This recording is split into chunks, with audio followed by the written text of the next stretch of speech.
Have you ever seen a cat kneading? Two soft little paws, pressing rhythmically on a blanket, a sweater, or your chest. Its eyes are closed, and from deep in its throat comes a gentle, soothing purr. Like a lullaby drifting out of a childhood dream. Many people think, oh, the cat is just being cute. But do you know what kneading really means? It's the deepest memory a cat holds in its heart. Kneading is an instinct they're born with. When they're tiny, eyes still closed, they rely on touch and scent to find their mother.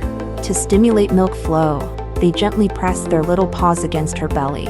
And just like that, this action becomes their first imprint of safety. So when your cat needs your lap, your chest, or your blanket, eyes shut, purring softly, it's not just cuddling. It's saying, "You remind me of Mom." I once adopted a stray cat.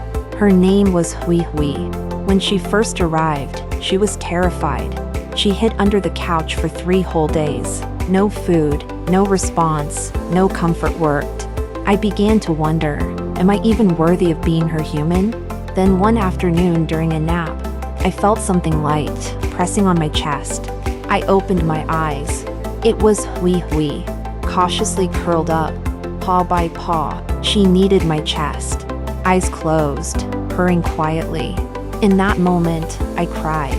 She finally trusted me. That wasn't just affection. It wasn't dependence. It was a small soul who had struggled alone in the dark for so long, finally finding a place safe enough to call home.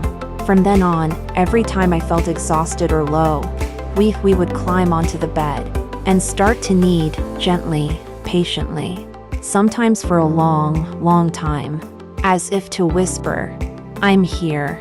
I'm always here." You thought you were saving her, but actually, she was saving you. A friend once told me, I got home from work at 2 a.m. Nobody was waiting for me, except my little black and white cat. She jumped onto the couch and started kneading my legs. She didn't complain, didn't rush me. She just stayed, quietly, softly, with me. Some people were pulled back from the darkest depths by nothing more than the gentle paws of a cat. One girl shared, she was diagnosed with depression and shut herself away. Until one rainy day, she found a tiny orange kitten in the street, soaked and trembling. She brought him home, named him Warmball.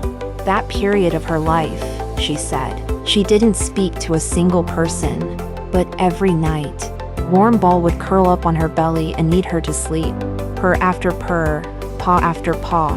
She said, I didn't speak, but I understood what he was saying. Don't leave. I'm here. She held on. The kitten grew up. She saved him, but he saved her, too. Cats don't speak your language, but they feel your emotions. They understand your sadness, your fatigue, and with each knead, they press gently into your soul. Kneading is a cat's most vulnerable form of love. It's how they show trust, fully, completely, without armor. When your cat chooses to knead you, instead of the sofa, the pillow, the blanket, it's because in their eyes, you are the safe place, the harbor, the home. A cat's life is short, just a dozen years or so. But during those years, they give all their trust, their ancient instinct to love, and they knead it into your skin. There was once an old man who lost his wife and didn't speak for 3 years, until a neighbor brought him a tiny abandoned white kitten. Every day, the kitten would climb onto his lap and knead before sleeping. Over time, the old man began to speak again. He started to smile. He even wrote poems for the cat. The neighbor said, "That's not just a cat. That's the only friend he talks to. So please, don't laugh when a cat kneads. It's not a joke. It's not just cute. It's the only language they know to say. You are my everything." You gave them a home. They gave you their heart. One paw at a time. Do you still remember the first time your cat kneaded you? Were you happy or helpless? Did it heal you in ways you didn't expect? Don't push them away. Don't get annoyed, because that is their only way to say, I love you. One need, then another, like a baby missing its mother, like a dream returning home.